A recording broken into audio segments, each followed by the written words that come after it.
పూర్తిగా సంపూర్ణ మెజార్టీతో గెలిపించాలని కోరుకోవడం జరుగుతుంది. హుజూర్నగర్లో 28 మందిని వన్ సైడ్గా గెలిపిస్తే అవినీతి రహితమైనటువంటి పాలన జరుగుద్దని మాట ఇవ్వడం జరుగుతుంది.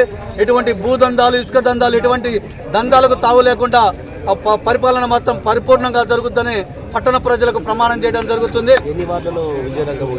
వాస్తవంగా మేము చెప్పేదట మొట్టమొదట కొంత ఇబ్బంది అనిపించినా కానీ కొన్ని వార్డుల్లో మాకు ప్రత్యర్థి పార్టీ అయినటువంటి టీఆర్ఎస్తో ఎటువంటి బీజేపీతో ఎక్కడ ప్రాబ్లం లేదు. కానీ మా పార్టీలో చాలామంది చాలా ఉద్దండులైనటువంటి నాయకత్వం ఉన్నది. వాస్తవంగా అందరికీ టికెట్లు ఇచ్చే అవకాశం లేదు.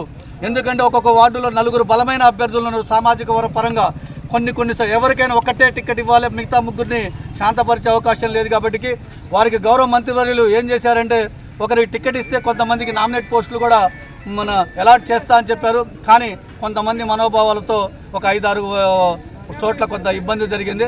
అక్కడ కొద్ది హెడ్జ్ తప్ప అక్కడ కూడా మేమే గెలుస్తాం. ఖచ్చితంగా 28కి 28 వార్డుల్లో సిపిఎం, సిపిఐ బలపరిచిన అభ్యర్థులు, కాంగ్రెస్ పార్టీ అభ్యర్థులు సంపూర్ణ మెజార్టీతో గెలుస్తున్నారని నేను మీ ద్వారా తెలియజేయడం.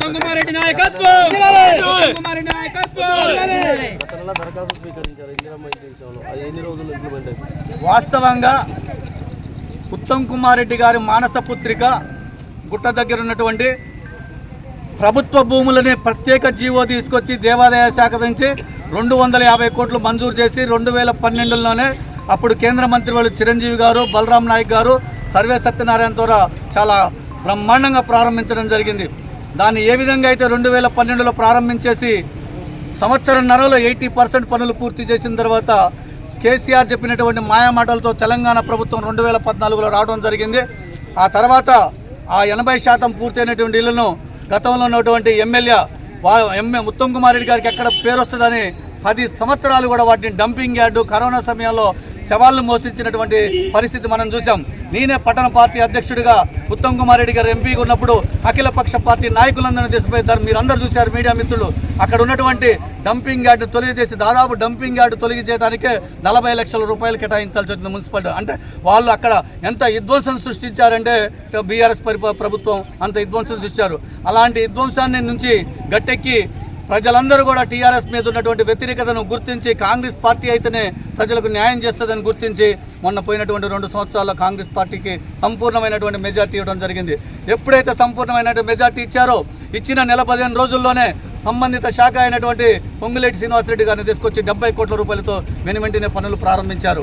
ఆ పనులు దాదాపు మీరందరూ కూడా పోయి చూసే ఉంటారు. దాంట్లో 98% పనులు పూర్తయినాయి. 2% కూడా ఇంటికి సంబంధించిన పనులు కాదు, పక్కన ఉన్నటువంటి డ్రైనేజీలు కానీ, రహదారులు కానీ. వాస్తవంగా మేము అందరికాడ దరఖాస్తులు తీసుకున్నాం. దాదాపు 4000 దరఖాస్తులు వచ్చాయి. 4000 దరఖాస్తుల్లో ఏమిందంటే ఇంట్లో తల్లి కొడుకు ఈ విధంగా పెట్టుకోవడం జరిగింది. ఫిల్టర్ చేస్తే దాదాపు 1800 దరఖాస్తుల కన్నా ఎక్కువ ఉండవు. దరఖాస్తు చేసుకున్నటువంటి పట్టణంలో ప్రతి మహిళకి ఇందిరమ్మ ఇళ్లను మున్సిపల్ పాలకవర్గం ఏర్పడినటువంటి నెల రోజుల్లోనే మన గౌరవ మంత్రివర్యులు, ముఖ్యమంత్రి ద్వారా, గౌరవ మంత్రివర్యుల ద్వారా అవన్నీ చాలా హఠాసంగా మన పేదవారికి గృహప్రవేశాలు చేస్తానని మీ ద్వారా తెలియజేయడం జరుగుతుంది. మన నగరాలు, పట్టణాలు ప్రగతి బాట పట్టాలంటే బీజేపీని గెలిపించండి. కేంద్ర ప్రభుత్వ సహకారంతో మున్సిపాలిటీలు, కార్పొరేషన్ల సమగ్రాభివృద్ధి. ఇది తెలంగాణ ప్రజలకు మోదీ గ్యారంటీ. కమలం గుర్తుకే మన ఓటు. సేవ్ తెలంగాణ.